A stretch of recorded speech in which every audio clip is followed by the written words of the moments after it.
আজকের আদিনা মসজিদ মালদা জেলায়, খবর পেয়েছেন? খবর পাননি? 759 বছরের আগের মসজিদ। যারা উত্তর দিনাজপুর মালদা জেলায় গেছেন, এখনই নেট খুলে আদিনা মসজিদ খুঁজে দেখুন। 750 বছর আগে যখন আমাদের দেশে সালতানাত ছিল, সেই সময় মুসলমানরা রাজত্ব করেছিল কোরআন সুন্নাহ দিয়ে। সেই সময়ের মসজিদ মালদা জেলায় একদম 34 নম্বর জাতীয় সড়ক থেকে একটুকুনি ভিতরে গেলেই দেখবেন আদিনা বলে একটা বিশ্ববিখ্যাত মসজিদ আছে। 750 বছরের মতো, 650 বছর যার বয়স। মালদা জেলায় মুসলমানদের সংখ্যা বেশি। এই মালদার আদিনা মসজিদে গতকাল সকালে দেখলাম একজন সাধু নামধারী ভণ্ড পাপিষ্ট আরএসএস এর এজেন্ট, ভারতবর্ষের শত্রু, যারা সোনার বাংলাকে আগুন লাগাতে চায়, বাংলায় শান্তি যারা চায় না, সেই রকম একজন সাধু নামধারী গিয়ে এই আদিনা মসজিদের মধ্যে প্রবেশ করার অনুমতি চাইলো এবং বলছে এখানে শিবের লিঙ্গ আছে। এটা কি করে বলতে পারে? এটা তো গুজরাট নয়, এটা তো আসাম নয়, এটা তো ত্রিপুরা নয়, এটা তো শান্তির বাংলা। যে বাংলায় হিন্দু মরে গেলে মুসলমান কাঁদি, মুসলমান মরে গেলে হিন্দুরা এসে কাঁদে। কাঁদে না? কাঁদে না? এই বলেন না, কাঁদে। আমি নিজে চোখে দেখেছি, আমার বাড়ির কাছে শ্মশান আছে বারুইপুর।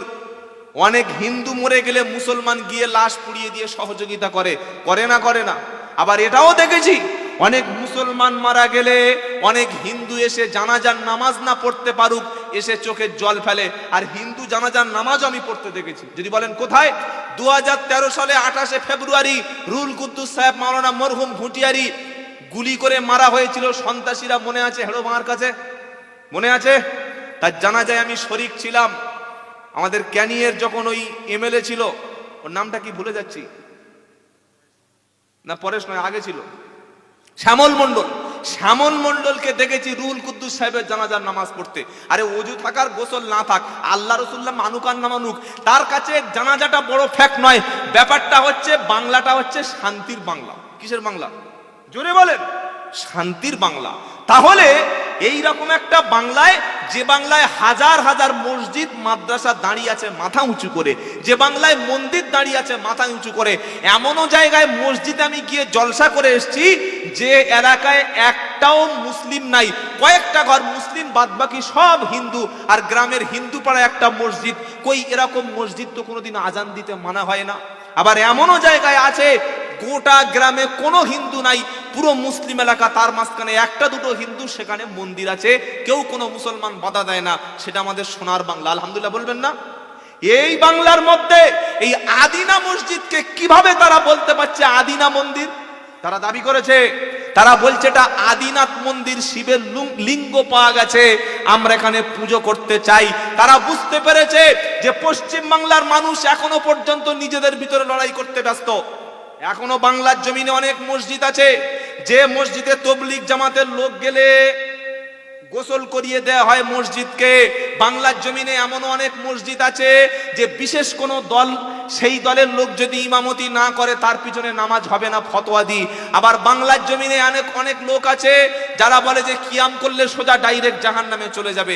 এই যে একে অপরের বিরুদ্ধে কাদা ছোড়াছুড়ি, এই কাদা ছোড়াছুড়ির সুযোগটা পেয়ে এই আরএসএস এর এজেন্ট তারা পরিষ্কার বুঝতে পেরেছে যে আমরা একটা দাঙ্গা করব। সেই দাঙ্গার ব্লুপ্রিন্ট রূপরেখা মালদার আদিনা মসজিদ দিয়ে শুরু করেছে। আপনাদের প্রত্যেক দাহারানি যত বড় বড় মসজিদ আছে, মাদ্রাসা আছে, অবিলম্বে সিসি ক্যামেরা লাগান। এটা সময়ের দাবি।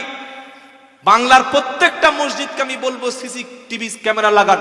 যে কোনো মুহূর্তে শিবের লিঙ্গ হঠাৎ করে মাটির মধ্যে ঠেলে উঠবে। কি ঠেলে উঠবে বলেন? শিবের লিঙ্গ ঠেলে উঠবে। তার পরের দিন বলবে এটা আমাদের মন্দির। আপনার কি করার আছে? কি করার আছে বলেন?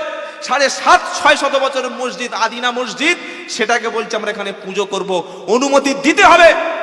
তারা দাবি যদি করতে পারে আপনার মসজিদটাকে বানাবে। তাই অনুরোধ করে বলে যাচ্ছি, ভাই তবলিগ জামাতের জায়গায় থাকো, ফুরপুরা সিলসিলা ফুরপুরা জায়গায় থাকো, বেরেলির জায়গায় থাকো, যে যা করছে তার হিসাব সে দেবে। তবে আমাদের পরিচয় আমরা সকলে কলেমার ভাই, এটা বলতে পারবো ইনশাআল্লাহ। যদি কেউ জলসার মধ্যে বিভেদ সৃষ্টি করে যে ওদের সালাম দেবে না, ওদের মিলাদে আনবে না, পরশুদিন একটা পীর সাহেব, আমার একটা প্রোগ্রাম ছিল, বলছে আব্দুল্লাহ জুবার আসলে আমি যাব না। বললে কেন? বলছে আমাদের দলের লোক। আমি বললাম ভাই আরে ইসলামে আমার দল কোথায় পেলি রে ভাই? আমাদের একটাই তো দল, এটা মুসলমান। আল্লাহ রসুল এবং সাহাবায়ে কেরাম, চার ইমাম, আমরা তাদেরকে মানি হাক্কানি ওলি, হাক্কানি পীর। আমরা তাদের সবাইকে হক মনে করি যারা কোরআন সুন্নাহর উপরে। এর বাইরে তো আমাদের কোনো দল থাকার দরকার নয়। কেন বিভেদ করছেন সমাজের মধ্যে? কেন আপনি মানুষকে বিভ্রান্ত করে বলছেন যে এরা জাহান্নামী? আল্লাহর নবী সাল্লাল্লাহু আলাইহি সাল্লামের জামানায় সাহাবারা যুদ্ধ করতে গেল, যুদ্ধ করতে করতে একজন অমুসলিম তাকে যখন মারতে গেল, আঘাত করতে গেল, তখন সে লা ইলাহা ইল্লাল্লাহ ভয়ে ভয়ে ভয়ে ভয়ে কলেমা পড়ে পড়ে নিল।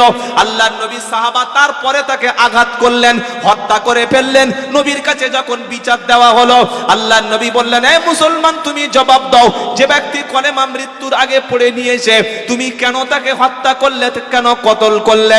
ওই সময় ওই মুসলমান বললেন, আল্লাহর নবী ও ব্যক্তি কলেমা মুখ দিয়ে পড়েছে, অন্তর থেকে পড়েনি। কারণ এতদিন যে কলেমা পড়েনি, যে মৃত্যুর ভয়ে কলেমা পড়েছে, নিশ্চয়ই মৃত্যুর ভয়ে কলেমা পড়া মানে মুখ দিয়ে পড়েছে, অন্তর দিয়ে পড়েনি। এতদিন তো কলেমার বিরোধিতা করেছে, যুদ্ধের ময়দানে নিজের জীবন বাঁচাতে কলেমা পড়ে মুসলমান হয়েছে, তাই কলেমার দোহাই দিয়ে বাঁচতে চাচ্ছিল। আমি ভেবেছি ইসলামের শত্রু, এই জন্য কে হত্যা করেছি। নবী বললেন, তুমি তার অন্তরের ভিতরে কি করে প্রবেশ করেছো? হতে তো পারে সেই লোকটা মুখ দিয়ে কলেমার সাথে সাথে অন্তর থেকে কলেমা পড়ে মৃত্যুর ভয় হলেও মুসলমান হয়ে চলে গেছে। মারতে গেছে, বলছে আমি লা ইলাহা ইল্লাল্লাহ, আমি মুসলমান, আমাকে মারিস না। আর তুমি মেরে দিলে? বলছে না হুজুর, তো মুখ দিয়ে বলেছে মরণের ভয় থেকে। নবী বলছে মরণের ভয় দিয়ে বলেছে না সত্যি বলেছে? তুমি কি তার অন্তর চিরে দেখেছো? কেন মারতে গেলে? তাহলে আমরা ভেদাভেদ কেন করব? ভেদাভেদ করো না। কোরআন এক, কাবা শরীফ এক, বিশ্বের সমস্ত মুসলমান ভাই ভাই। এটা মানতে যারা পারে না, আজও পর্যন্ত তারা জনগণকে বিচ্ছিন্ন করে রেখেছে। আল্লাহ আমাদের সঠিকটা বোঝার তৌফিক দান করুক, বলুন আমিন। এই আউস এবং খাজরাজ গোত্র 100 বছর লড়াই করে করে যখন রক্তস্রাব শেষ হয়ে গেল, মারামারি করে যখন ধ্বংস হয়ে গেল, আল্লাহ পাক তার হাবিবকে বললেন, হাবিব আতাসিবু বিহাবলিল্লাহি জামিআন ওয়ালা তাফাররাকু, তোমরা সবাই মিলে আমি আল্লাহ আসমান থেকে যে রশি, যে রুজ্জুটা ছুড়ে দিয়েছি, ওটাই তুমি মজবুত করে ধারণ করো। সবাই মিলে তোমরা কোরআন ধরো, সবাই মিলে কোরআন ধরো। আজকের প্রত্যেকটা ছেলে যদি ফজরের নামাজের পরে আল্লাহর কোরআনটা ধরে নেয়, আর আমাদের মধ্যে কোনো সমস্যা থাকার কথা নাই। প্রত্যেক ঘরে ঘরে যখন কোরআনের আলো পৌঁছে যাবে, এই যে মাদ্রাসা তৈরি হয়েছে, এদের একটাই মাত্র দায়িত্ব, এদের একটাই মাত্র টার্গেট, প্রত্যেকটা বাড়িতে মানুষ যাতে কোরআন শিখতে পায়। আচ্ছা, এবার আপনারা আমার সঙ্গে উত্তর দেন, কোরআনটা ফুরফুরা সিলসিলার কোরআন না তাবলীগ জামাতের কোরআন? কি বলছেন? ঠিক করে বলছেন? কোরআন আল্লাহ, হ্যাঁ? হযরত মুহাম্মদ সাল্লাল্লাহু আলাইহি ওয়াসাল্লাম তিনি ফুরফুরার নবী না তাবলীগ জামাতের নবী? এখানে যারা হাত বাঁধে তিনি তাদের নবী না নাবির নিচে যারা হাত বাঁধে তাদের নবী? যারা ইয়া নবী সালামু আলাইকা বলে তাদের নবী না যারা জামাতে যায় তাদের নবী? কাদের নবী? উত্তর দিচ্ছেন আল্লাহ। কে উত্তর দিচ্ছেন? ওয়া মা আরসালনাকা ইল্লা রাহমাতাল লিল আলামিন। হে বিশ্ববাসী শুনে রাখো, আমি আল্লাহ আমি আল্লাহ পাক বিশ্ববাসীর কাছে মুহাম্মদ সাল্লাল্লাহু আলাইহি সাল্লামকে বিশ্ববাসীর জন্য, গোটা পৃথিবীর সমস্ত মানুষের জন্য